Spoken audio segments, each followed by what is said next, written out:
The blessing that once saved your life countless times has become a burden.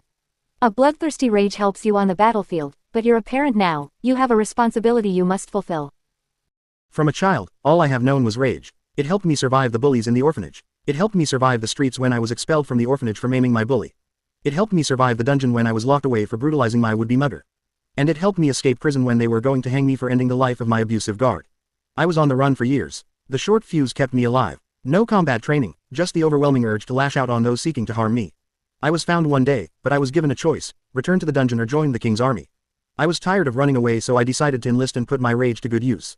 The war raged for 50 years before I arrived. I was tossed in the criminal battalion, a poorly led, ill-equipped group that served as little more than cannon fodder.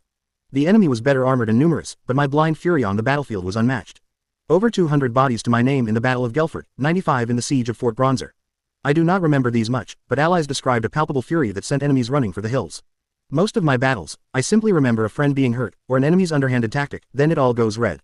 I come to, my hands covered in blood, usually holding a new weapon. My comrades said my weapons didn't last long in that state. The steel was not built for my ire, and I would pick up weapons from fallen foes. I had finally found a purpose for my anger. Then the war ended. I was granted a king's pardon. I was provided a lordship, an estate, and a large sum of gold for my distinguished service. I was told I needed an heir, so I went to the orphanage only to see a battered and bruised child begging to be allowed to stay after defending himself in a fight with a bully. Just as things were going red, and the flashbacks began to play, I decided to take the child under my care. I want better for my child. I keep him at a distance, in fear that my rage has me abuse him the way others abused me. He doesn't have an internal fire to protect him. I have to protect him. From the bullies, to the thieves, to the guards on power trips, to the enemy soldiers. I even have to protect him from me. I keep him locked away in the East Wing. I cannot risk my rage harming him.